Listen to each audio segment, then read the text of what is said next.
A todos. Un gusto saludarlos y les doy la más cordial bienvenida a nuestra sesión académica de este mes de enero. Y pues bueno, no sé si ya estemos la mayoría, doctor Víctor, doctor Lenin.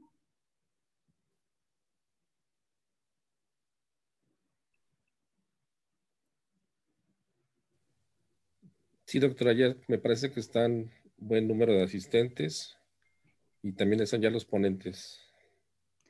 Perfecto, pues vamos a iniciar para no demorarnos tanto.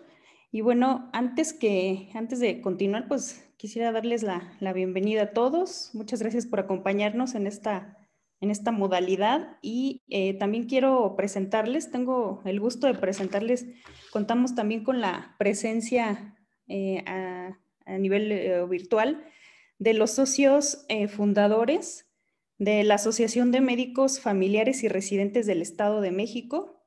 Contamos con tres socios, la verdad es un gusto para mí presentarlos y también un gusto integrarlos a nuestras sesiones académicas. Como sabemos, con esta situación de la pandemia, pues estamos restringidos en cuanto a consulta externa y los médicos especialistas en medicina familiar son quienes nos están apoyando viendo la consulta externa tanto a nivel institucional como a nivel privado. Entonces yo considero pues una parte muy importante de nuestro gremio médico y la verdad es un gusto que se integren con nosotros a nuestras sesiones. Bienvenidos, doctores, doctora Olivia Landa Martínez, doctora María Emiliana Avilés Sánchez y el doctor Alberto del Moral Bernal. Muchas gracias por acompañarnos y bienvenidos.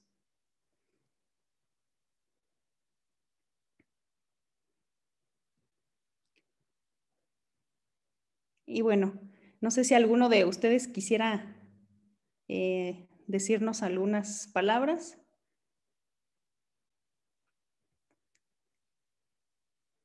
Si se puede activar el micrófono, doctora Landa o doctora Landa, nada más un favor, si puede activar su micrófono, ahí está. Ya, doctora. Sí, gracias. Buenas noches. Sí, muchas gracias, doctora.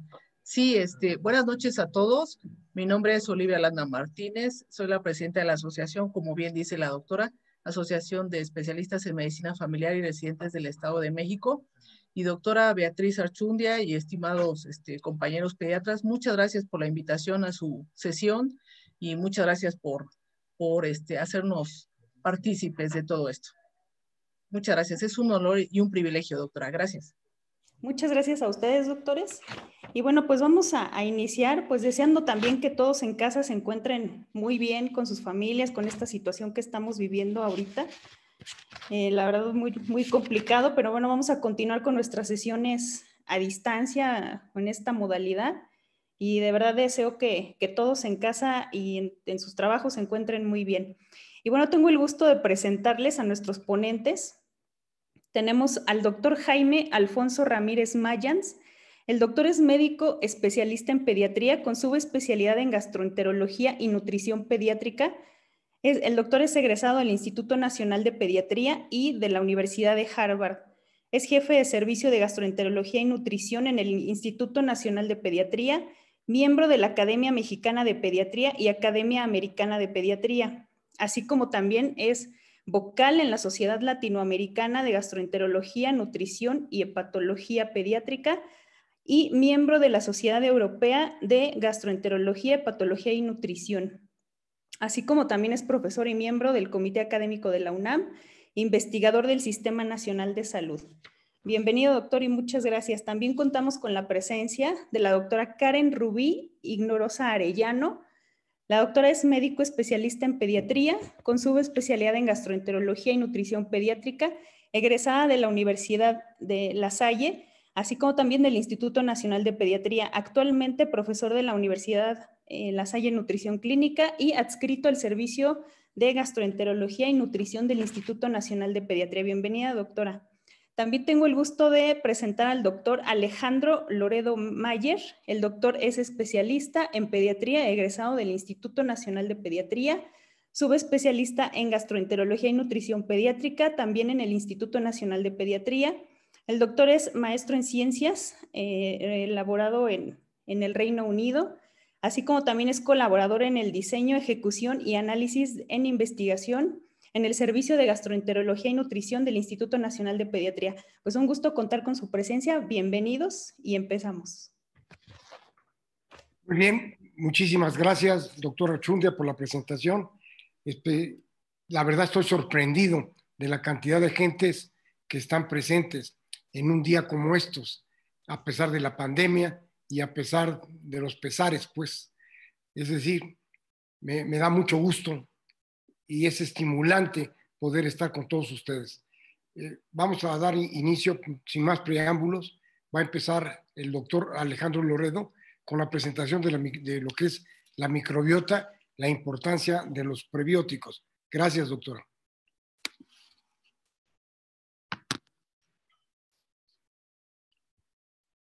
Hola, muchísimas gracias por la presentación. Voy a iniciar compartiendo la pantalla.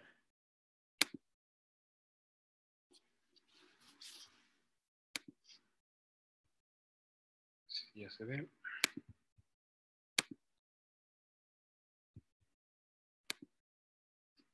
Listo. Muy bien, pues vamos a iniciar con realmente es un recordatorio acerca de algunas definiciones, sobre todo funciones y sobre todo la importancia de los prebióticos y hablar en el marco de la microbiota gastrointestinal. La verdad es que podríamos hablar pues prácticamente horas acerca de ese tema, por lo que intentaré hacerlo un poco más conciso y más didáctico para que pues sea de mayor utilidad.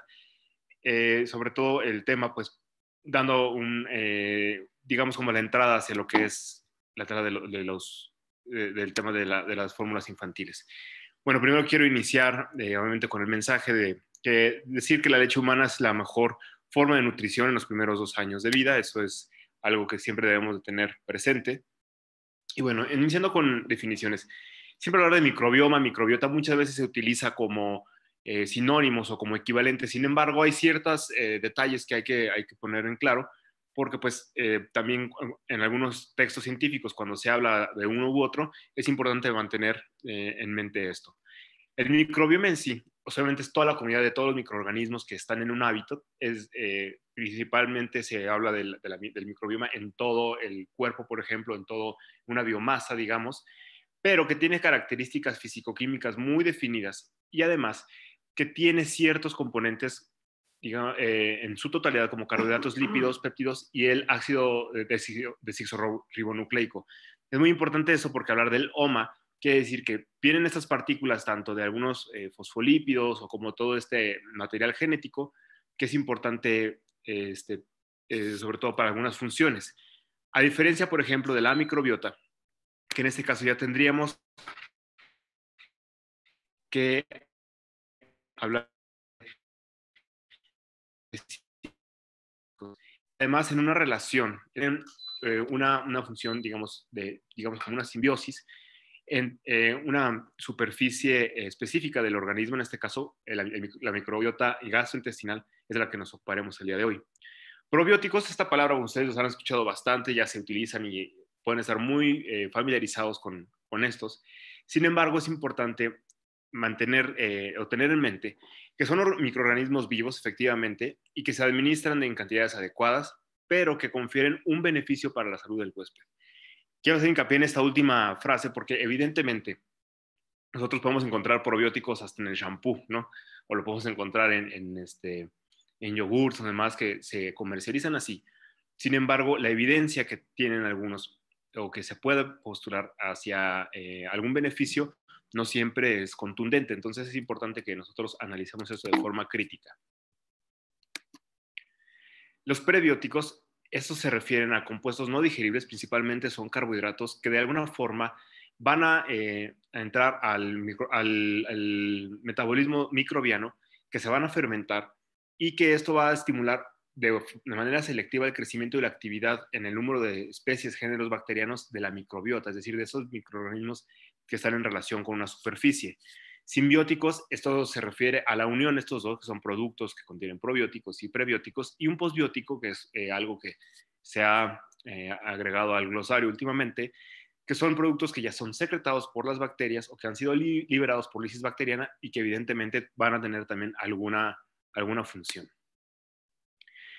entrando ya a lo que es el microbioma, quiere decir todo este conjunto de bacterias con su material genético, con los lípidos, con todas las partes, incluso de su membrana, pues va a formar que son, o se van a definir como más de 30 billones de microorganismos, y que esos contienen más de 160 especies, y que el genoma contiene más de 100 veces el genoma humano. Quiere decir que muchas veces puede tener mucho más información de manera molecular que nuestro mismo organismo.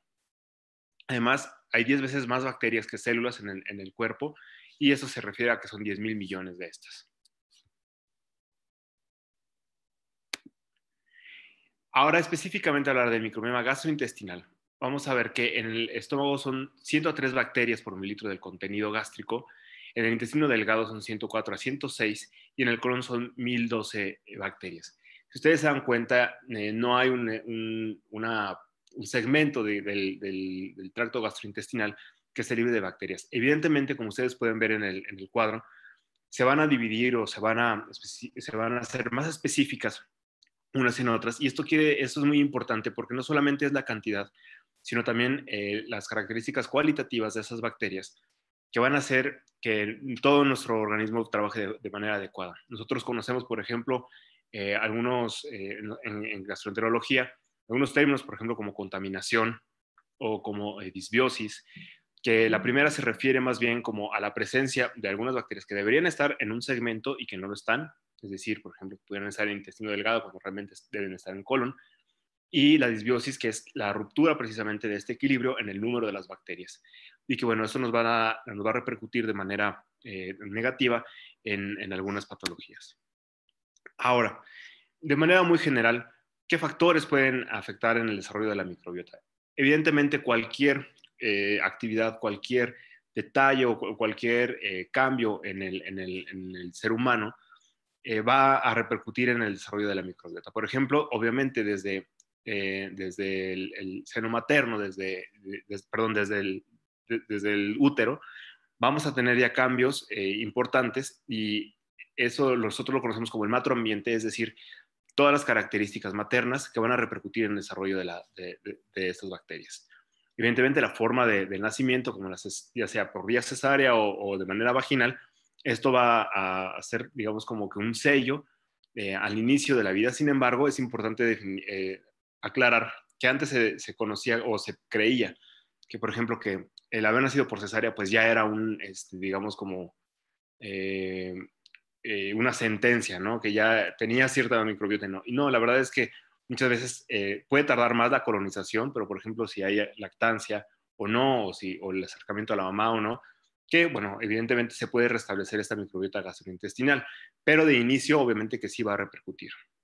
También la edad gestacional, si es pretérmino o si es o de término, ustedes van a ver los diferentes géneros de bacterias o algunas especies características. Y bueno, y por ejemplo, cuando empezamos a tener un poco de un contacto mucho más estrecho con el medio ambiente, obviamente que vamos a tener colonizadores tempranos, como algunas enterobacterias, Staphylococcus, Streptococcus.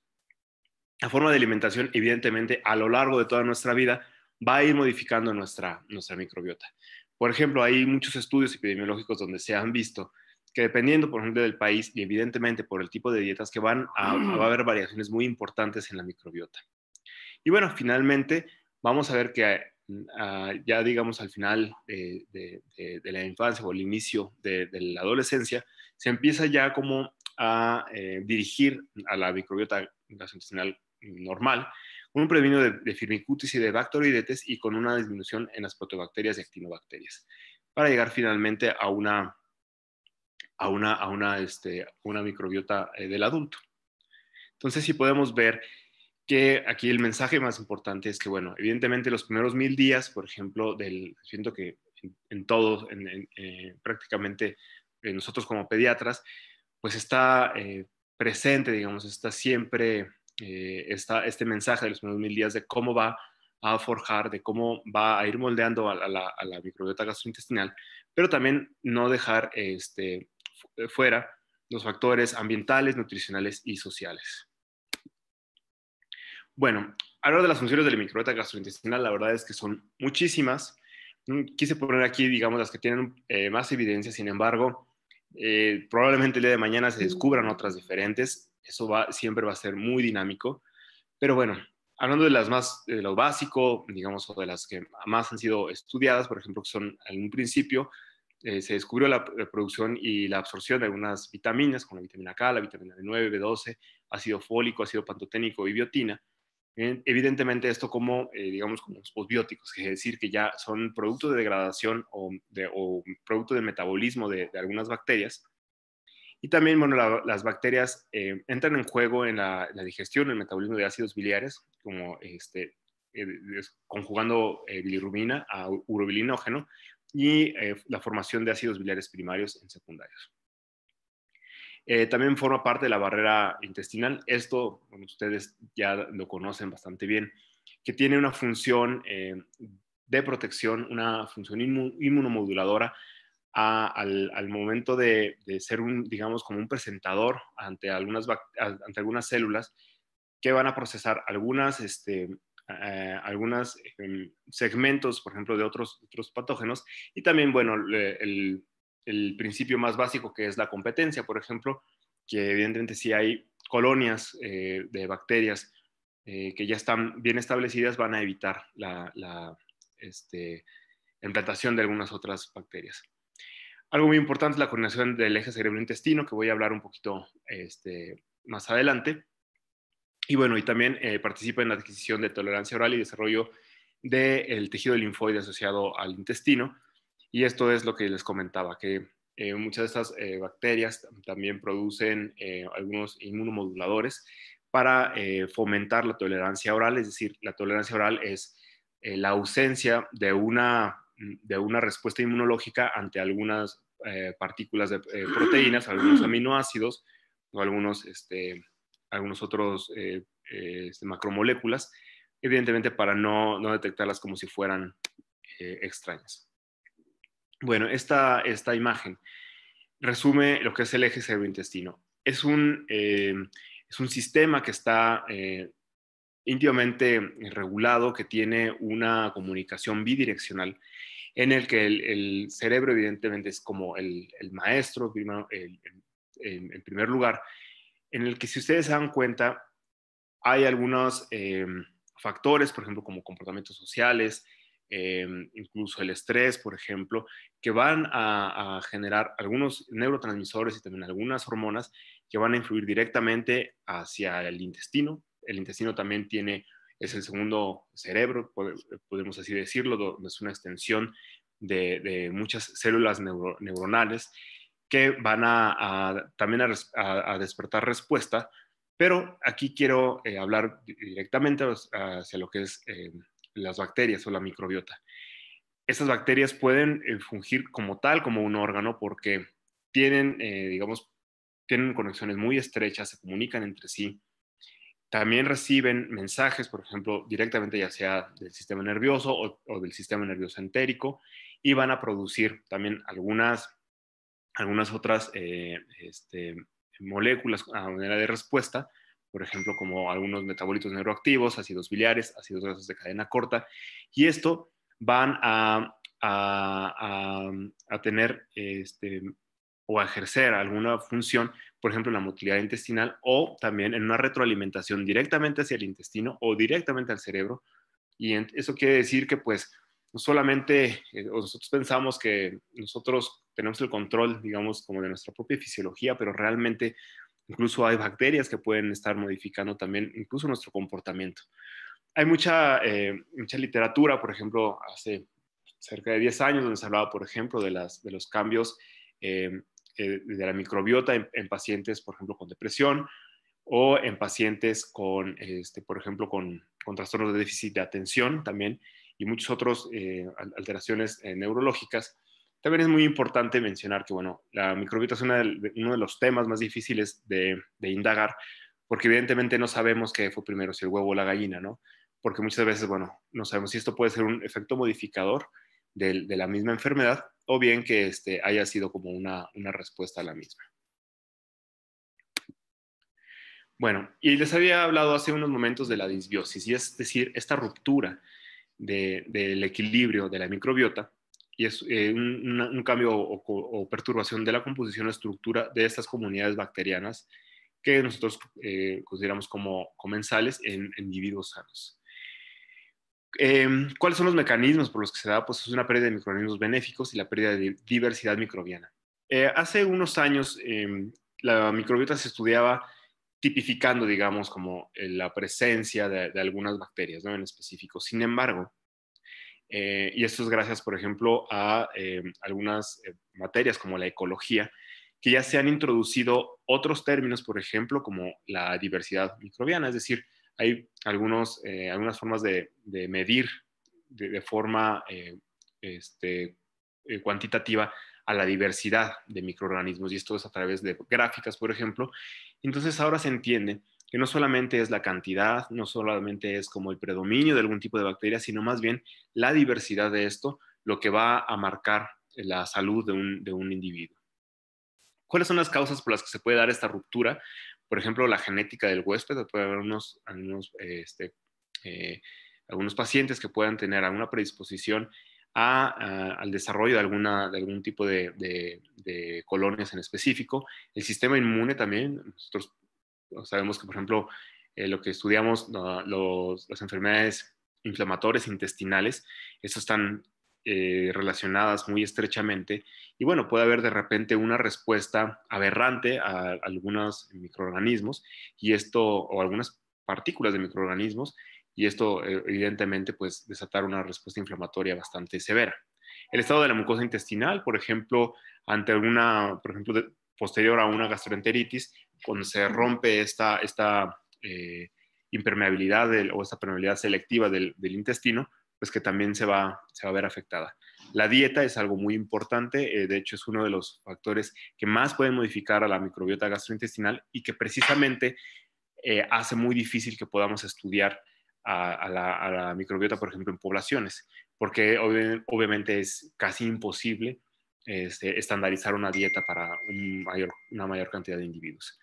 Pero aquí lo dejé al último y no por ello más importante, pero son los medicamentos, y es ahí donde nosotros como médicos tenemos mucha injerencia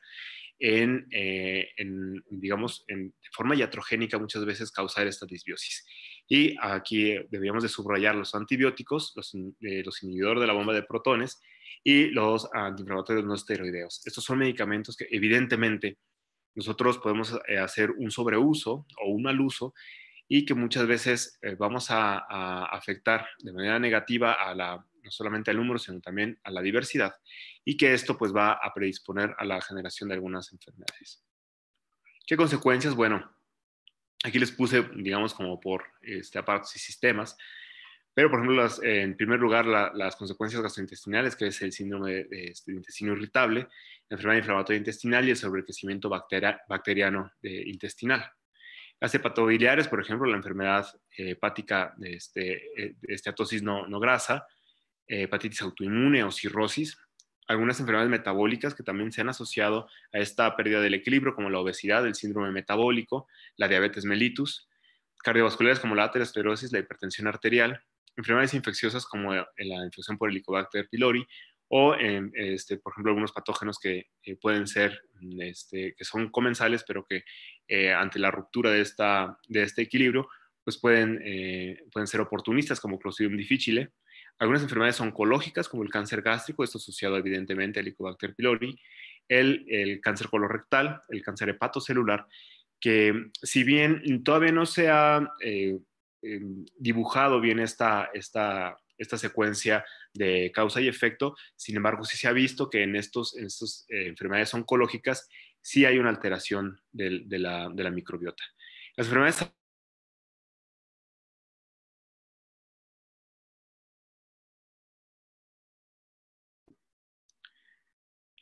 las enfermedades alérgicas, yo creo que esta es donde más hay evidencia, por ejemplo, en el caso de eczema o dermatitis atópica. Asma tiene un nivel de evidencia un poco más bajo, sin embargo, sí hay cierta relación. Enfermedades autoinmunes como la diabetes mellitus, en este caso tipo 1, tiroiditis autoinmune, enfermedad de Graves, artritis reumatoide, lupus, vitíligo, y algunas enfermedades de la placa neuromuscular. Neuropsiquiátricas como depresión, autismo, esto se ha estudiado y hay muchísima literatura acerca de esto, donde también pues hay una relación. Siguiendo un poco nada más con los, o ya centrándonos a los prebióticos, les había yo comentado que son estos compuestos que no son digeribles, que son fermentables y que resultan en la estimulación selectiva del crecimiento y actividad de un número de especies o géneros bacterianos de la microbiota. Era lo que les había comentado, que son, por ejemplo, en este caso son partículas de carbohidratos que van a ser metabolizados por las bacterias y que van a fomentar el crecimiento. Específicamente, o los que más han estudiado son los oligosacáridos, y estos son polímeros de algunos carbohidratos que están unidos a otras moléculas y que son un componente muy importante de la leche humana. De hecho, son el tercer componente, digamos, de los carbohidratos en la leche. La relación entre estos componentes y la microbiota se conoce desde hace bastante tiempo y se los voy a comentar un poco más adelante. Estos oligosacáridos están contenidos de 5 a 20 gramos por litro en la leche madura. Si ustedes se dan cuenta, pues es una cantidad bastante importante. Estos se conocen como los Human Milk Oligosaccharides y que están incluidos en diversas fórmulas. Sin embargo, la evidencia donde sí está bien marcada, evidentemente, solamente es en la leche humana, en la leche materna. Y debido a que se encuentran en menor cantidad de diversidad en diversos mamíferos, también vamos a ver que, bueno, no es lo mismo la fuente de todas las fórmulas, donde pueden encontrar esos oligosacáridos de forma más natural. Hablando específicamente, por ejemplo, de lo que les comentaba de algunos mamíferos, por ejemplo, hay un estudio donde se analizó por cromatografía la leche y se detectaron que algunos oligosacáridos, digamos como que están más presentes, por ejemplo, en algunas especies, y que estos oligosacáridos tienen funciones prebióticas también y de inmunoprotección. Y eso, bueno, se medía también cómo pueden los científicos, por ejemplo, en este caso, para poder estudiar esto, bueno, veían la capacidad para la inhibición en la adhesión de algunas bacterias. Por ejemplo, en la leche de cabra se encontraron 14 diferentes oligosacáridos y que son muy similares de manera bastante interesante a la leche humana. Por ejemplo, 5 son estructuralmente similares a la leche, lo que les había comentado, y que disminuyeron de forma significativa el crecimiento de bifidobacterias y unos lactobacillus, por ejemplo, como E. coli enterotoxigénica. ¿Cuáles son las funciones de estos prebióticos, específicamente de algunos oligosacáridos? Lo que les había comentado, por ejemplo, adición bacteriana, también son inmunomoduladores y en el desarrollo del sistema nervioso central. La adición bacteriana a través de la inhibición, digamos, de algunos receptores, como inmunomodulador, como en la inhibición de algunos, de la formación de complejos o también de factor de necrosis tumoral. Y en el desarrollo del sistema nervioso, por ejemplo, hay algunos oligosacáridos que son estructuralmente importantísimos en la formación del sistema nervioso.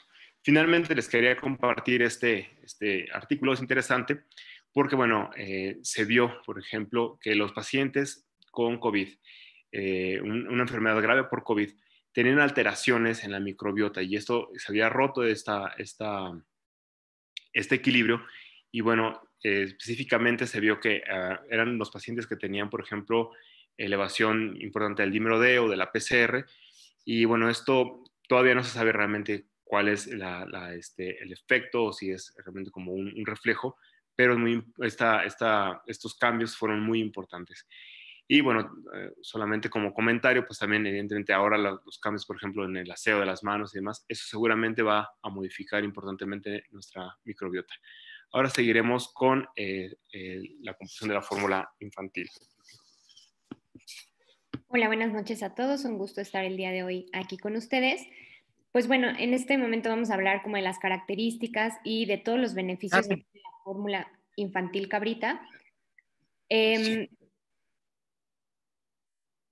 Desde épocas previas, hace muchos años, incluso está desde pasajes de la Biblia, realmente la leche que consumía el humano era leche de cabra.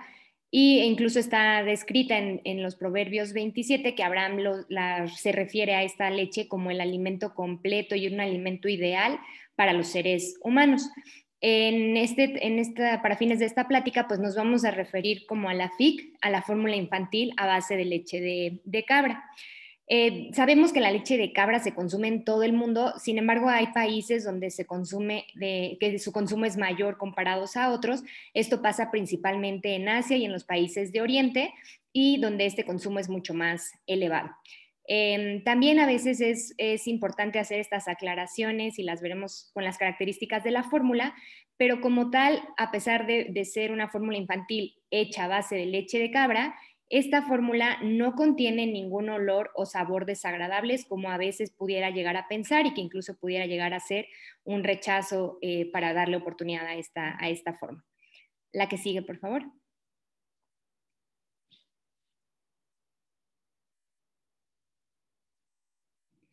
Bueno, en esta imagen nada más es como igual parte de esta introducción de la leche de cabra, de cómo se utilizaba desde años anteriores. Esto es un friso de la lechería que fue dibujado entre 2500 y 3000 años antes de Cristo y actualmente está en el Museo Nacional de Bagdad, en Irak. Y aquí pues únicamente se pueden observar las etapas de la obtención de la leche, pasando por estos diferentes procesos, desde el ordeñamiento, la filtración y finalmente cómo separan el suero del cuajo de la leche de cabra. La siguiente, por favor.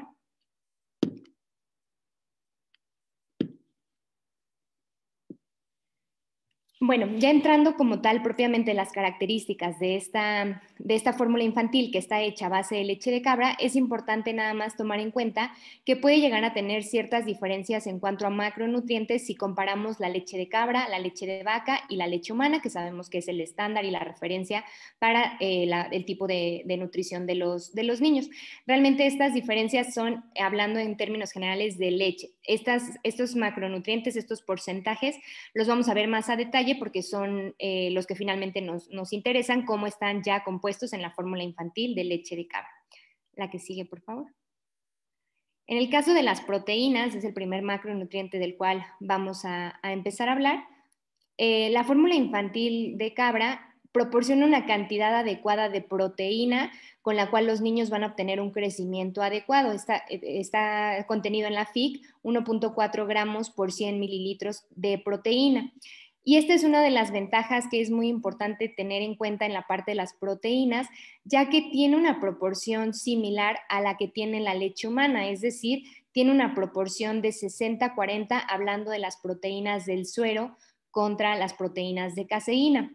Y sabemos que al tener mayor cantidad de suero en esta proporción de proteínas, vamos a tener una cantidad mayor de las proteínas bioactivas que están contenidas en esta relación, principalmente como la alfa-lactoalbúmina, la lactoferrina, que son proteínas que tienen un alto valor biológico y están consideradas dentro del grupo de proteínas bioactivas, y veremos un poquito más adelante sus características. También es importante que al tener este tipo de relación, pues va a tener menos caseína y recordar que la caseína pues es una fosfocreatina que puede llegar a tener una difícil digestibilidad. Entonces, existen otras marcas de fórmulas infantiles hechas a base de leche de cabra, pero no contienen esta relación y entonces pues contienen mayor cantidad de caseína y esto puede llegar a tener un riesgo de que se forme un lactobesuar y que obviamente la digestibilidad no sea la adecuada. Y bueno, al tener esta relación podemos hablar que la proteína de la leche de la cabra es menos alergénica que la de la leche de vaca y eso pudiera llegar a tener beneficios también en la nutrición infantil. La que sigue, por favor.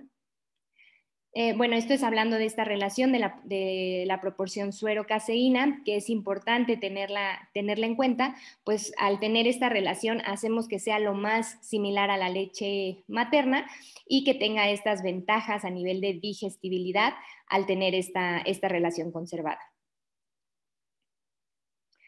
La principal proteína que tiene la leche de cabra y obviamente la fórmula infantil de cabrita es la beta-caseína tipo A2 con prolina, que está en la misma posición o similar a la de la leche materna, en la posición 67 en lugar de la histidina. Tampoco contiene aglutinina, que es un anticuerpo que hace que se junte o que se aglutine propiamente la grasa, y esto hace que sea mucho más difícil la digestión de esta fórmula, y tiene 36% más de lactoferrina que comparado a la leche de vaca.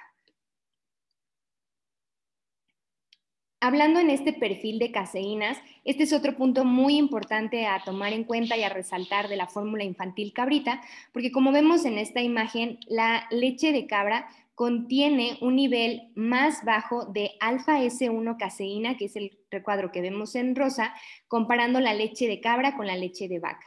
La leche materna no contiene este tipo de alfa S1 caseína.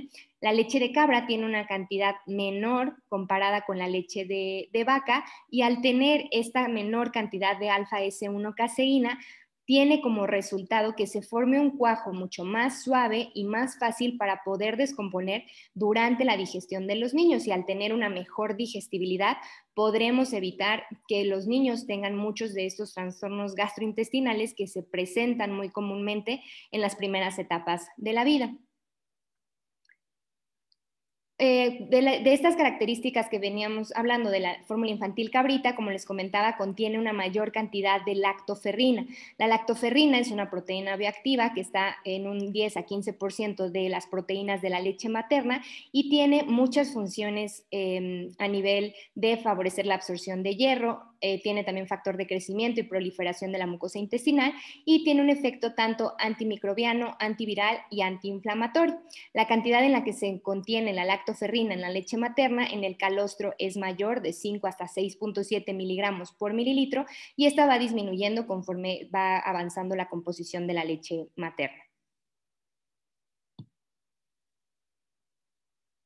En este esquema podemos ver este resumen de por qué la lactoferrina tiene tanta importancia y por qué es resaltar que la leche de cabra contiene una mayor cantidad de lactoferrina, porque esta es una proteína multifuncional.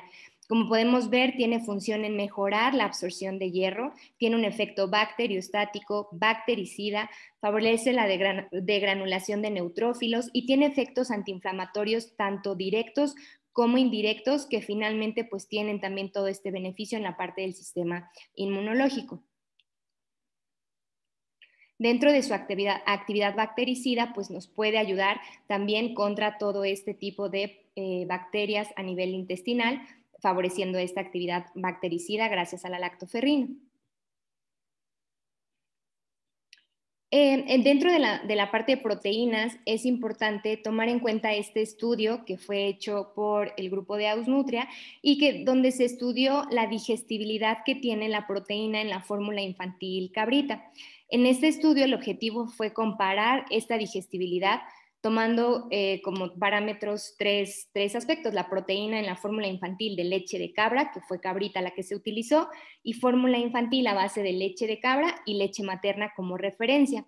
Se utilizó como modelo un modelo gastrointestinal dinámico in vitro que le llamaron Tiny Tim, y este fue utilizado para tratar de simular condiciones dinámicas como serían en las del estómago y en el intestino delgado de un lactante en el periodo de edad aproximado de 1 a 6 meses de edad. Pasa la que sigue, por favor. Los resultados que se vieron en este estudio son muy interesantes, ya que en las primeras 2 horas del tiempo que se administraron estas fórmulas y la leche materna, la leche materna y la fórmula infantil cabrita tuvo una digestión de casi el 50% en las primeras 2 horas, y la leche de vaca tuvo una digestión menor de aproximadamente un 35%. Entonces, por eso es que es muy importante tener en cuenta que esta fórmula tiene una mejor digestibilidad, y al favorecer esta mejor digestibilidad podremos evitar muchos síntomas gastrointestinales, como les comentaba, que son bastante frecuentes en los lactantes.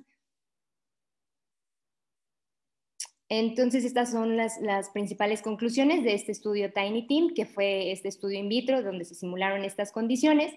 Y bueno, este es lo importante a destacar, que casi el 50% de la proteína en la leche materna y en la leche de la fórmula infantil cabrita fue digerida en 2 horas. Esto quiere decir que es muy similar la digestibilidad que tiene esta fórmula infantil de cabra comparándola con la leche materna y con la leche de vaca, que fue aproximadamente del 35%, y hace pues que esta digestibilidad sea lo más similar, lo más parecido a lo que fuera si el bebé estuviera alimentado con leche materna. En el otro macronutriente en relación a las grasas, la fórmula infantil de cabra, la fórmula infantil cabrita, contiene mayor cantidad de beta-palmitato. ¿Me puedes pasar la siguiente, por favor?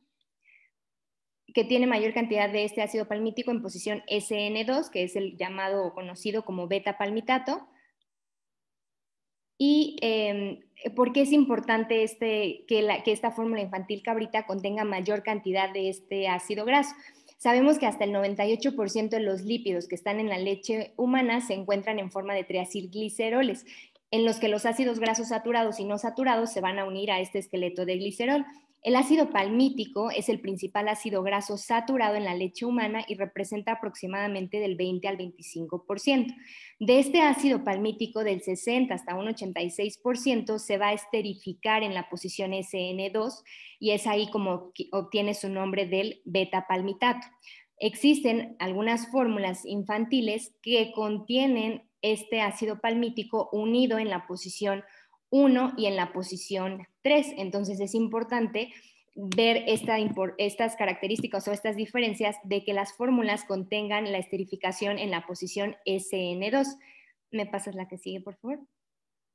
Todas las ventajas que tiene el beta-palmitato y por qué es tan importante hablar actualmente de este ácido graso es porque tiene funciones metabólicas que favorecen la absorción de los ácidos grasos y al favorecer esta absorción de ácidos grasos aumenta la ingesta de energía y tiene efecto también en los ácidos grasos del metabolismo.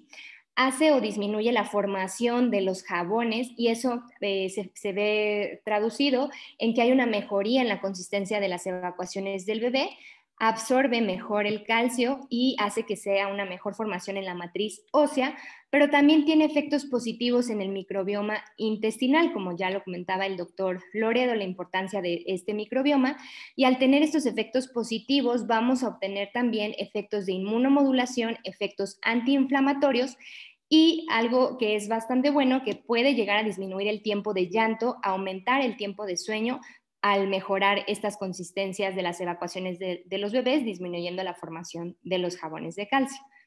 La que sigue, por favor.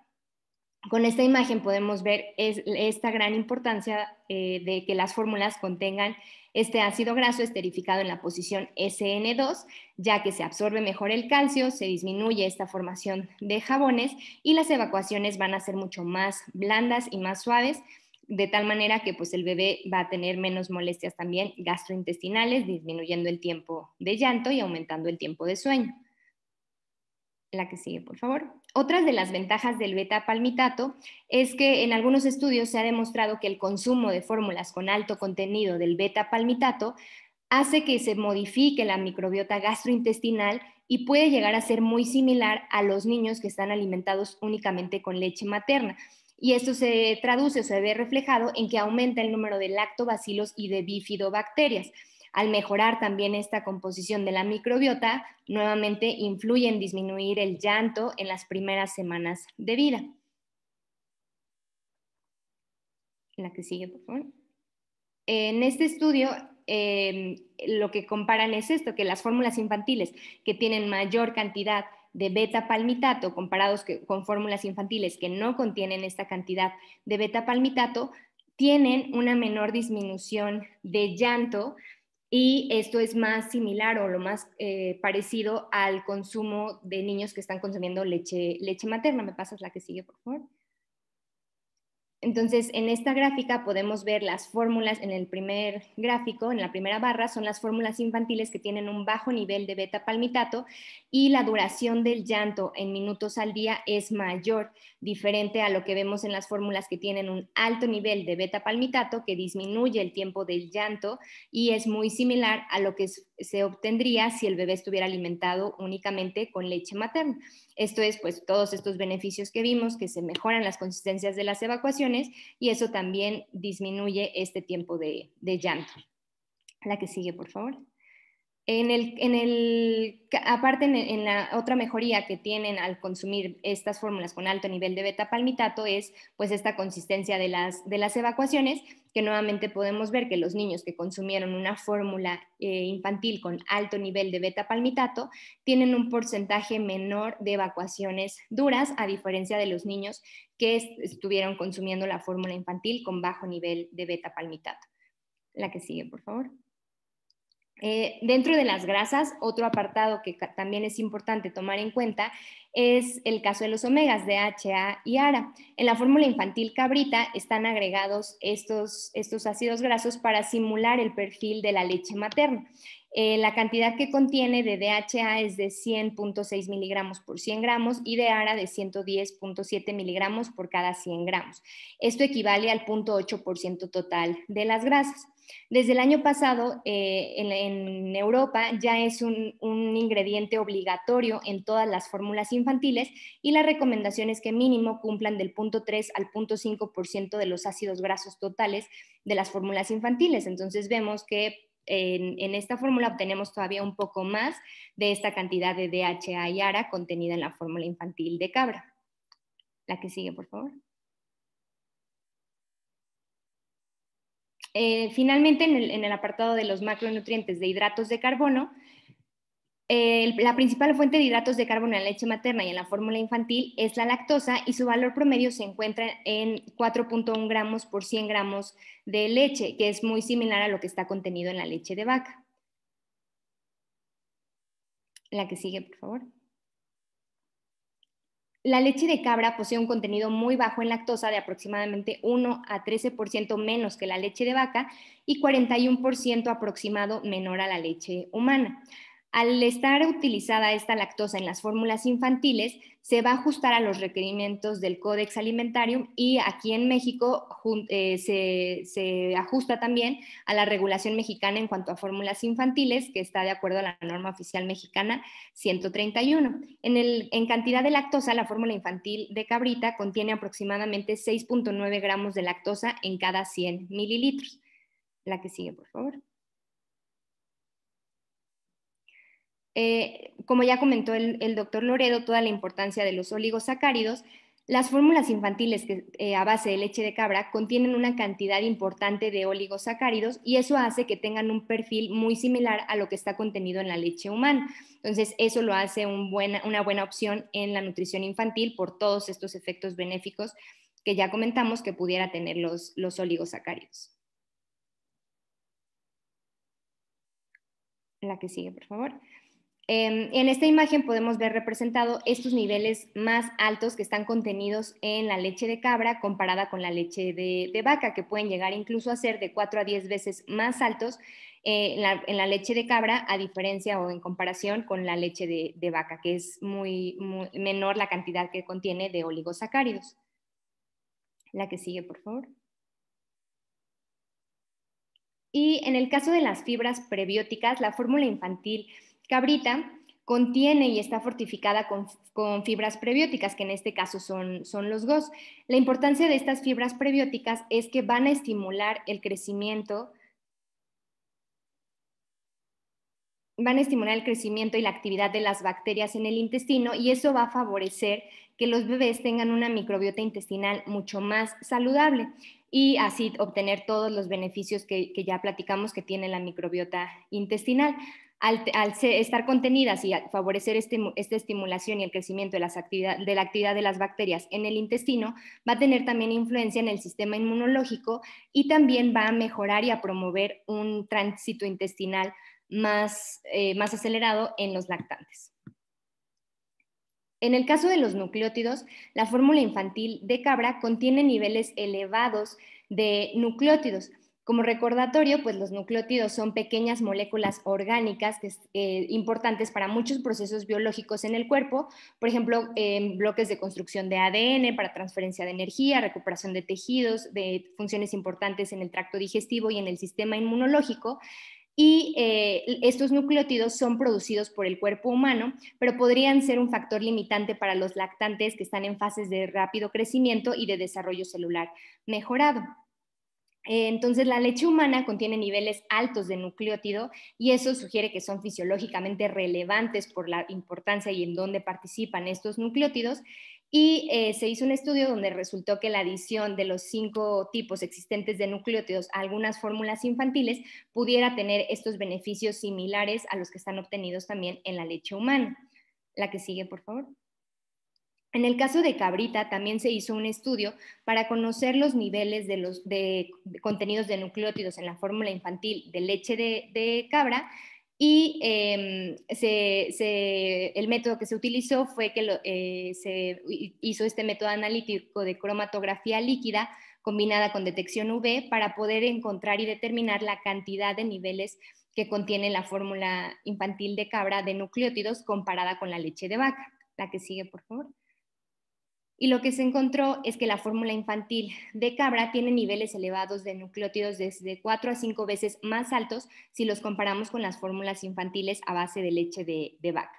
Estos niveles, de al menos los que están encontrados, son de al menos 25% de los niveles máximos que están reportados en la leche materna. Entonces, como hemos visto, de todos los tipos de macronutrientes, así como de nucleótidos, la fórmula infantil cabrita tiene un perfil muy similar a lo contenido en la leche materna.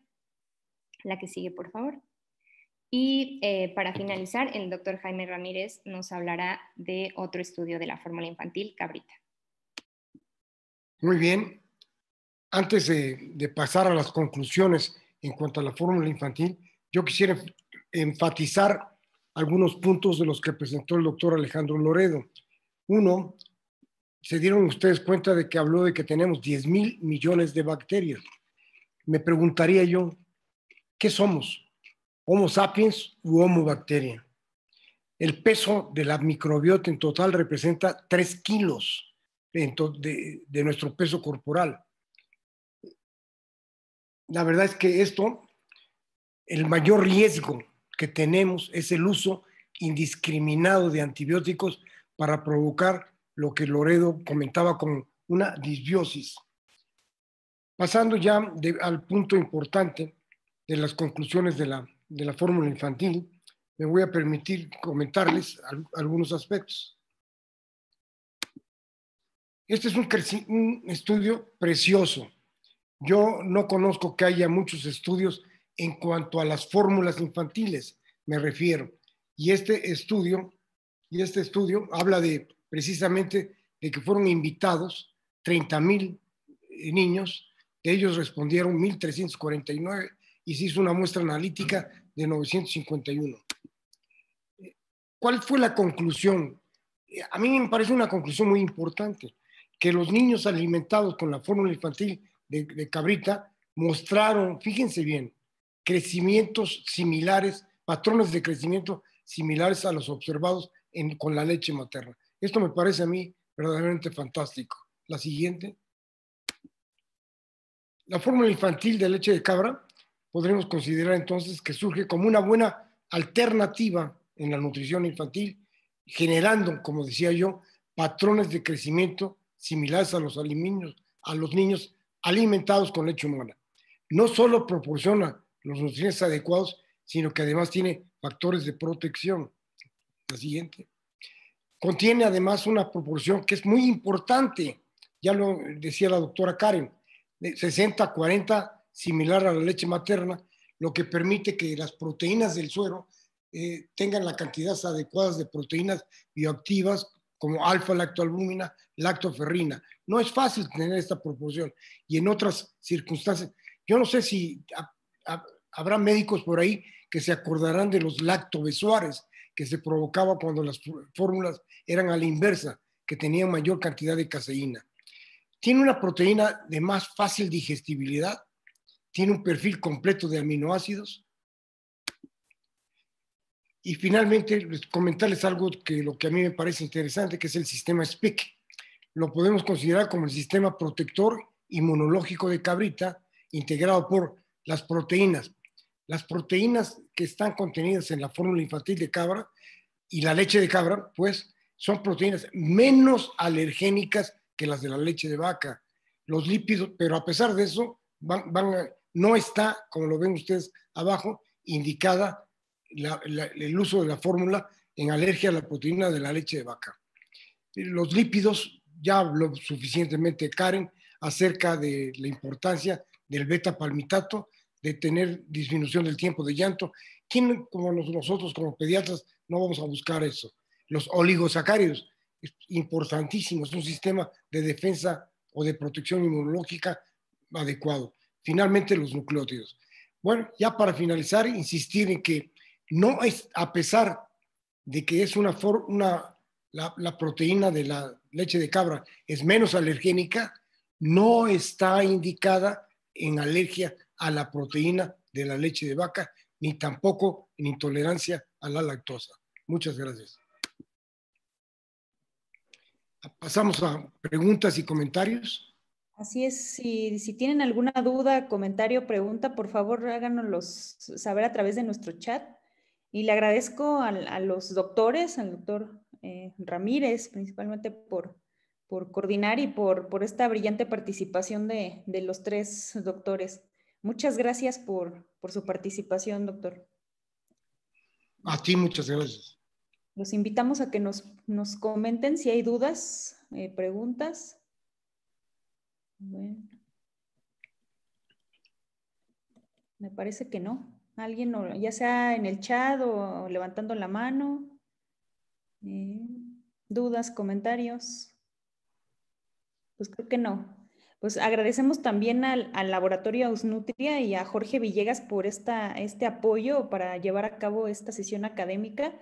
Muchísimas gracias también a todos los asistentes en esta sesión y principalmente también un agradecimiento al doctor Francisco Gerardo Baños, quien es el presidente de la Federación Pediátrica del Centro. Muchas gracias, doctor, por su presencia a nivel virtual. Y la doctora Mayra Mune, también de la Federación Noreste. Muchas gracias por su presencia y no sé, parece que no hay dudas, doctor. Me parece que ya hay una. Nos comentan si existe clínicamente la detección oportuna de un niño con disbiosis. Doctor Loredo. Bueno, pues la detección oportuna, bueno, supongo que se refieren a que la forma más rápida o primaria. Y bueno, primero tendríamos que centrarnos en la clínica. Realmente como tal, la disbiosis no es como una entidad patológica, es más bien un fenómeno. Sin embargo, la entidad patológica es el síndrome de sobrecrecimiento bacteriano e intestinal. Y esto sí hay forma de detectarlo y eso es, se va dirigiendo el diagnóstico a través de síntomas como la distensión abdominal, por ejemplo, el cólico. A veces puede haber flatulencias o incluso diarrea. Y la forma, digamos, como de diagnóstica o la herramienta que tenemos es el test de hidrogeniones o es un test también de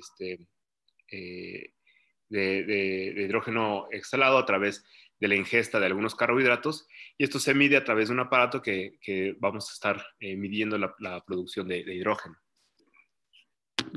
Yo quisiera agregar algo nada más. Ya decía yo que el enemigo público número 1 de la microbiota gastrointestinal se llama antibióticos. En todos los casos de la disbiosis intestinal, en la gran mayoría, existe el antecedente del uso prolongado o continuo de antimicrobianos. Entonces, esa es otra forma, doctor, que puedes preguntar el antecedente y junto a lo que ya comentaba Loredo, distensión abdominal, cólicos, retortijones, problemas de evacuación, van a completar el cuadro de la disbiosis. Ok, muchas gracias. Tenemos otra pregunta. Nos comenta si se puede indicar como primera opción en caso de no ser posible el seno materno. ¿Que se puede indicar qué, perdón? De primera opción, como primera opción en caso de no ser posible seno materno. Perdón, ¿qué es lo que se puede indicar? ¿Seno materno o la fórmula? La fórmula, que si la fórmula puede ser indicada como primera opción. La doctora Ignorosa lo va a contestar. Sí, justo la indicación de la fórmula infantil cabrita, como vimos, tiene un perfil muy similar a lo que es la leche materna. Entonces, su principal indicación es en niños sanos, que no puede ser utilizado por alguna razón la leche materna. Y además, como vimos que tiene una mejor digestibilidad, pudiera ser también utilizada o posicionada en los trastornos gastrointestinales leves, que pudiera ser también otra oportunidad para esta fórmula. Ok, muchas gracias. También hay preguntas en cuanto a la accesibilidad, el costo de la fórmula y si existe etapa 1 y etapa 2. Eso me gustaría que lo contestara la doctora, perdón, la licenciada Claudia Ortiz.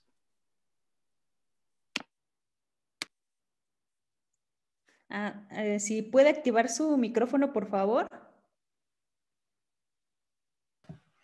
Muchas gracias. ¿Ya me escuchan? Sí. Sí. Buenas noches. Muchas gracias a nombre de Ausnutri y de Cabrita por esta gran oportunidad. Muchísimas gracias por la sesión y bueno, gracias a nuestros ponentes. Y sí, tenemos etapa 1, 2 y 3, ¿no? Las 3 de rutina, de 0 a 6 meses, 6 a 12 y de 1 a 3 años de edad. Y actualmente tenemos varias plataformas donde estamos a la venta. Estamos en Mercado Libre, en Amazon, en Prix, tenemos nuestra propia tienda de Cabrita también, y normalmente en todas estas plataformas estamos manejando diferentes descuentos, porque bueno, sabemos que ahorita, ¿no? También la economía de la familia y todo está pasando por momentos complicados, entonces estamos buscando también tener descuentos a lo largo de diferentes meses. De hecho, ahora en febrero vamos a tener ahí un descuento especial por el aniversario del primer año de Cabrita en México. Entonces, pues bueno. Y también estamos presentes en farmacias del ahorro de forma, ¿no? Presencial en las farmacias. Entonces, pues bueno, ahí nos pueden encontrar. Ok, muchas gracias. También ustedes, gracias. Nos preguntan si en cuanto a sabor hay algún cambio y si es fácilmente aceptada por los lactantes. La verdad de las cosas, a mí me gustaría que la licenciada Claudia Ortiz o el representante que tienen ustedes por ahí les dé a probar la fórmula para que ustedes mismos se convenzan. No sabe para nada a leche de cabra, no huele a lo que huele usualmente la leche de cabra sin tratar. Entonces, yo en lo personal la he probado y a mí me parece que tiene un buen sabor, pero creo, Claudia, que valdría la pena que el representante del Estado de México les dé algunas pruebas, unas muestras de sabor. Claro, sí, gracias, Jimmy. De hecho, sí, es sorprendente que el sabor y el color y todo de la fórmula es totalmente natural, es muy ligera. De hecho, ¿no? Yo también la he probado, obviamente, y sí hemos hecho en la oportunidad que se ha podido alguna degustación con los médicos para que, ¿no? Puedan ver el color, la ligereza, el sabor y todo. Entonces, de hecho, Jorge lo ha podido hacer con algunos médicos por allá, pero lo vamos a continuar haciendo porque sí, definitivamente es una gran sorpresa la que se llevan cuando ven el aroma y el sabor y todo, que es muy ligero y es de muy fácil aceptación por los bebés, porque es muy natural. Ok, muchas gracias. No, a ustedes. Tenemos otra pregunta, si está adicionada con L-Reuteri, con algún lactobacilo. No, la fórmula infantil de Cabrita no contiene ningún probiótico. Ok. Hay que enfatizar, Karen, ¿no? Que tiene prebióticos, que realmente tienen una función tan buena o mejor que el mismo probiótico, ¿no? Porque es la etapa inicial de protección a la inmunidad. Okay. Muchas gracias. Tenemos otra pregunta. Si también se puede utilizar en prematuros y si sí, ¿a partir de qué semana? No, como comentábamos, es una fórmula indicada para niños sanos y hay que sean a término. Entonces, en el caso de los prematuros, se pudiera utilizar ya hasta que están en una edad corregida a término. Ahí ya pudiéramos utilizar la fórmula infantil de Cabrita. Perfecto. Okay. Otra pregunta. ¿El manejo de los antiácidos debe ser restringido en caso de una disbiosis? ¿Pero por qué? Yo creo que no se le puede dar un antiácido a una persona que tiene disbiosis, definitivamente, porque hay que buscar cuál es la causa de esa disbiosis. Yo insisto mucho, la causa número 1 y más frecuente es el uso indiscriminado de antibióticos. Ok, muchas gracias. Una pregunta más, ¿cómo esperaríamos ver las evacuaciones de los bebés que consumen esta fórmula? Pues como comentábamos, ya que tiene el beta-palmitato en altas cantidades, serían evacuaciones blandas y con una consistencia muy suave para que el bebé no puje y no tenga este llanto al momento del evacuar, y serían más frecuentes, similar a lo que fueran si estuvieran consumiendo leche materna. Ok, muchas gracias. Si alguien tiene alguna otra pregunta o si se me escapa alguna otra, por favor coméntenos en nuestro chat. Parece que ya no. Pues les agradezco mucho a los tres su participación, también a Claudia por este apoyo con Laboratorio Ausnutria para llevar a cabo nuestra sesión académica, y les haremos llegar ya vía correo electrónico un agradecimiento y su reconocimiento por este apoyo. Muchas gracias. Yo solo quisiera decir unas palabras, doctora, si me permites. Claro. Muchas gracias por la atención de ustedes, muchas gracias por estar presentes en un día no muy apropiado, como es un jueves. Muchas gracias porque a pesar del COVID, aún tenemos salud todos nosotros, y les deseo que todos ustedes y sus familias sigan bien. Muchas gracias, saludos, felicidades. Muchas gracias. Y antes de finalizar, quisiera hacerles unos avisos breves. Teníamos el sábado pasado, el 23 de enero, de hecho nuestra